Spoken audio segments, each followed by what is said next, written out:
Hi everyone, William Ha here again. This week I'm driving the 2024 Jaguar F-Pace SVR. So this SVR model sits on top of the F-Pace family, and what's significant to know is that for both Jaguar and Land Rover, 2024 is going to be the last model year of gas-powered engines. So they're moving their entire lineup to all electric, so that's going to be a big change. So for anybody looking for a stylish, high-performance vehicle, whether it's in an SUV form or perhaps even the F-Type Coupe or F-Type Convertible, which I drove last summer, this is your last chance to get one new. So this F-Pace SVR, wow, it's one hell of an SUV. It's powerful. It's got 542 horsepower, 516 pound-feet of torque, so that's a lot of firepower for this SUV, and it's got the performance without sacrificing the utility, and that's really the main draw of this vehicle. But beyond that, in general, it's difficult to make SUVs stand out on the road and look cool, but somehow Jaguar, being the company that they are known for very stylish vehicles, they made this SUV look really cool with the performance to back it up. And even when we were sitting inside, the interior is very beautiful. It's minimalistic. There's not a lot of buttons and knobs, and where there are buttons and knobs, they have multiple functions to reduce the number of buttons and knobs in general, so the center console isn't too cluttered. They feel nice. They feel high-end. Even the switches for the power windows feel great. The steering wheel looks and feels nice. There's two surface patterns on the steering wheel. And even the metallic satin trim pieces they use, they somehow pop, and they look really premium. Even from outside when you're looking in through the glass, it looks and feels really nice. There's nice suede materials over top of the instrument cluster pod. Everything is soft touch. There's stitching along here, along the dash as well. The shifter feels nice, and there's storage in here. It's kind of deep. It's not very big, but that's where your USB ports are. You've got a wireless charger right within reach. So it's very nice in here. Seats are comfortable, and even the rear is kind of interesting. They have performance-looking race seats in the back, and those seats fold down as well for more cargo capacity. So fantastic vehicle. I've really enjoyed driving it so far. Under the hood, the gem is the supercharged V8. So not a lot of vehicles have superchargers anymore. Most auto companies have gone to turbocharging because it's better on fuel, but the supercharger is kind of an old school technology, and it fits with this car. It feels really nice. It sounds amazing.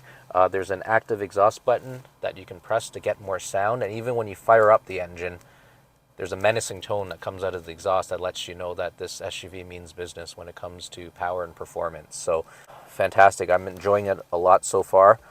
I'm looking at the steering wheel again. You have actual metal paddle shifters too, which is another high quality touch. They feel notchy. They feel really nice. The switch gears feel nice.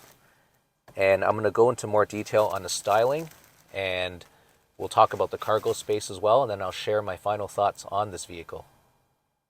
So let's check out the exterior styling in more detail. So this is the side view, which I love. The wheels look fantastic. It's a nice shade of gloss black that goes really well with the gloss black fender garnishes and the black around the windowsills, along with the side mirrors. And come up a little bit closer to the wheels there, you have sport brakes up front and big brakes in the rear too. Now those brake discs are the same diameter in both the front and back, which is interesting. And the braking performance is really good. It bites in really nice.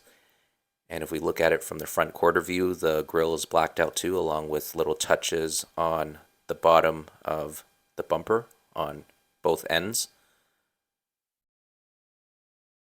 It's a nice shade of silver too. It's kind of silver and kind of gray, but it looks nice. And you got sculpting on the hood, really bright LED headlights that work really well at night. You have gloss black side skirts, and on the bottom here there's kind of like this fin design that kind of works its way to the back, and that's a diffuser there with holes for the quad exhaust finishers to fit into, and that's the rear end. Really nice taillights too. And it's a really mean sounding exhaust. being a supercharged V8. So it's a really nice, clean design overall. Let's check out this Jag at night too. So when you open the doors, you're greeted with a lot of lighting there. You got that ground lighting with the script. You have door sill lighting along with footwell lighting to help with entry and exit. And driving at night is phenomenal because the headlights illuminate the road really, really well. And when you're seated behind the wheel, there's a lot of lighting. Your memory seat buttons are lit up. There's 3 settings. And the power window switches and the door lock switches are lit up too. Got a digital instrument cluster, and this ambient lighting runs on the dash and also on the door panels, and you can adjust the colors of course, but I like that shade of green. And I really like this touch as well. When you turn on the heated steering wheel, there's an orange indicator light that comes on, and if you turn on the lane keep assist too, that turns green. So I like the fact that there's colors on the steering wheel buttons. And rear passengers get really bright footwell lighting in the back. And even when the door is closed, you get some lighting, so that's really helpful.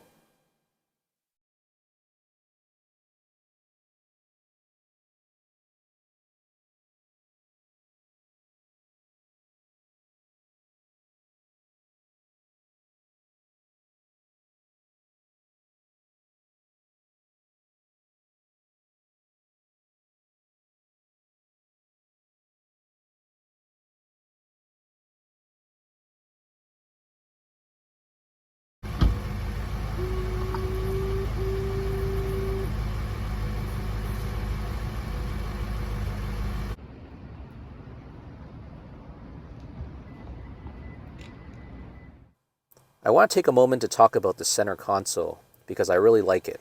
So there's some nice design touches. First thing is that I mentioned earlier, this material, this satin material is really nice. It pops, it looks really high end, and the shifter knob looks unique with the SVR emblem.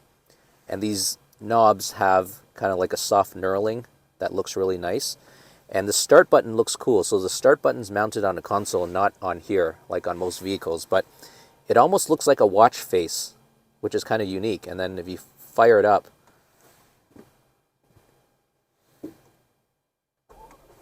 there we go. That's how it looks. And these buttons are, they're not really buttons per se, but when you touch them, there is a feedback that you get. There's a little bit of heritage.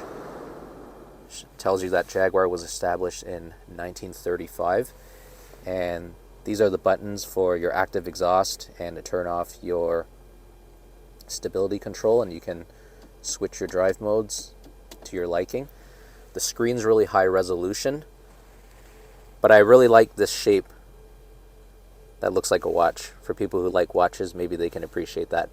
This is for the stereo volume, and you can turn off the audio system if you wanted to. You have 2 cup holders, a little slot here to put little odds and ends, a 12-volt power outlet, and then in here, it's deep, it's not that big, and then that's where you have your USB ports. You have 1 USB-C and 1 USB-A port.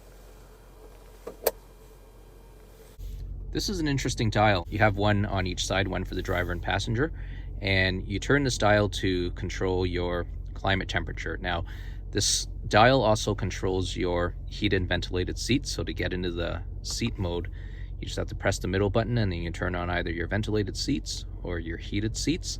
Now, if you want to control your fan speed, you pull on this dial and then you can either turn up the fan or turn down the fans. And the whole point of this design is to eliminate clutter on the center console, so you end up not having as many buttons nor as many dials, and this makes operating these features a lot easier.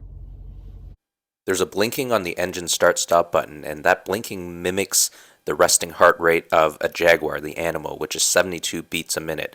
And listen to this cat wake up.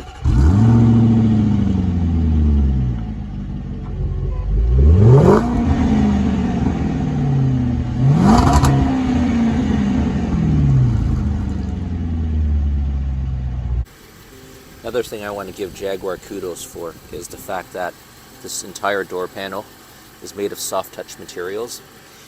Even down here in this area, typically car manufacturers will use just hard plastics because drivers and passengers won't really interact or notice the space, but this is soft touch also. Only the steering column is plastic, but I think that's okay. And if we go inside to the passenger side, the glove box surface is soft touch as well. So very nice attention to detail. This is how the key looks.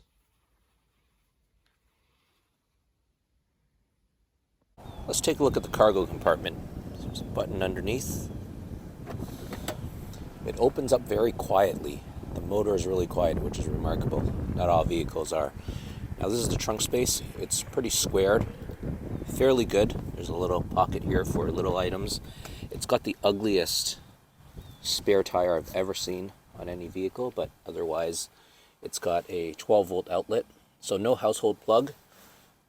2 LED lights on each side for nighttime cargo management, and then you have these latches from here which could lower the seat backs, which is very convenient. And it's a 40-20-40 split folding, but it defaults to 60-40, so it's a pretty good compartment here. You got these hooks as well if you need to hang stuff. There's another one there, so it's a pretty good space overall. So here are my final thoughts on this Jaguar F-Pace SVR. So as I mentioned earlier, it sits on top of the F-Pace family, so of course it's going to be the priciest. It starts at just under 110,000 Canadian, so of course that's quite a bit of money, and not a lot of people would want to buy a vehicle like this. So it's for a specific audience, but it's such a great driving vehicle. It sounds amazing. There's great power. It handles very nicely, and of course you don't sacrifice any utility because it has the SUV body, and you can fold down the seats, and there's quite a bit of cargo space. So I think this vehicle is for somebody who wants that versatility. If they have a young family and they want to transport children, or if they need to transport large items every now and then, this is the vehicle that they can choose from. And it's very unique. Not a lot of people own an F-Pace, so when you look on the road, you see a lot of Mercedes, BMW, and Audis. Buying something like this can help make you stand out and let you have a bit of that exclusive feeling. It performs very well. It's got a supercharged engine, which is pretty rare now because most car manufacturers have moved to turbocharging. So it's got kind of that old school charm. And this is the last year for Jaguar Land Rover in terms of building gas-powered vehicles. They're going all electric in 2025, so it's your opportunity to buy or lease something unique. And if you think you'll like it after the lease, maybe you can buy it out. It might hold its value really well. But the strengths of this vehicle looks fantastic, performs amazingly, very comfortable, very beautiful interior. There's not a lot of bad things to say about this vehicle at all. For me, I highly recommend this vehicle. If I had the money, I'd buy one myself. It's that great. If you're looking for a high-performance SUV, something that really stands out, this is the vehicle to get. So I hope this review helped, and if you liked it, please click the thumbs up button, give it a like, follow me. I'll be driving more premium vehicles as we move on in 2024. Thanks so much for watching.